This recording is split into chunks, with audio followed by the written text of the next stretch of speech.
अस्सलाम वालेकुम। आज मैं आपके सामने बनाऊंगी खोए वाली कस्टर्ड सेवइयाँ। वैसे तो सेवइयाँ छोटी ईद पर बनाई जाती हैं, लेकिन ये खोए वाली कस्टर्ड सेवइयाँ बकरा ईद पर बनाई जाती हैं, क्योंकि मीठा तो हर मौका पर लाजमी होता है। चले मैं आपको बहुत आसान झटपट तैयार होने वाली सेवइयाँ बनाना सिखाऊंगी। तो चलें फिर स्टार्ट करते हैं।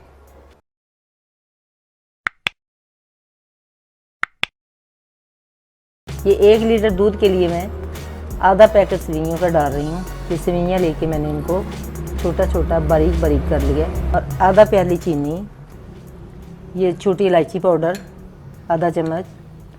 ये रात को मैंने बादाम लिए, इनको भिगो के रख दिया और सुबह इनके छिलके उतार दिए।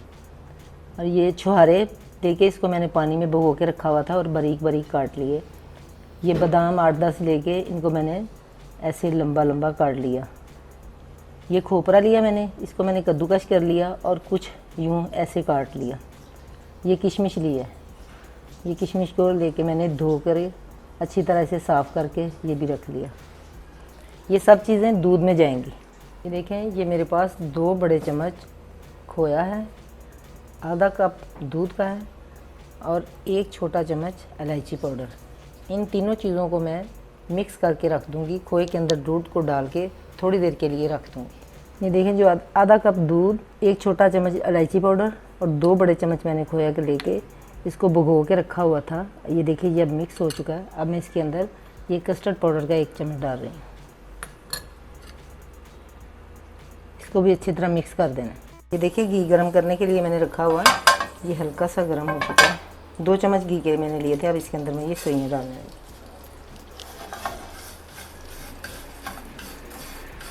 इनको मैं हल्का हल्का फ्राई करूँगी, ज़्यादा ब्राउन नहीं करना, बस हल्का सा करना। सेवइयाँ हमारी ब्राउन हो चुकी हैं। अब मैं इसे दूध के अंदर डालूँगी। ये देखिए, मैंने दूध बॉईल करके पहले रखा हुआ है। अब इसके अंदर मैं ये चीनी डाल रही हूँ। चीनी डालने के बाद साथ ही ये जो सेवइयाँ ब्राउन की थी वो डाल दें। सेवइयाँ हमारी पक रही हैं। अब मैं इसके अंदर ये खोए वाला मेज़ा डाल रही हूँ। चम्मच को बराबर चलाते रहना है। देखिए, सेवइयाँ हमारी तैयारी के मरहले में हैं।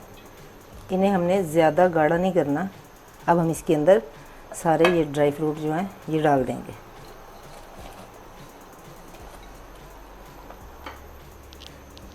बादाम, बस इतना ही गाढ़ा रखना है, इससे ज़्यादा नहीं रखना है। चीनी अगर आपको कम लगे तो आप और डाल सकती हैं। ये देखिए, सेवइयाँ हमारी बिल्कुल तैयार हो चुके हैं। इन्हें इतना ही थिक रखना है, इससे ज़्यादा गाढ़ा नहीं करना, क्योंकि फिर ये ठंडी होने के बाद बहुत ज़्यादा गाढ़ी हो जाएंगी। तो अब मैं इन्हें डिश आउट करती हूँ।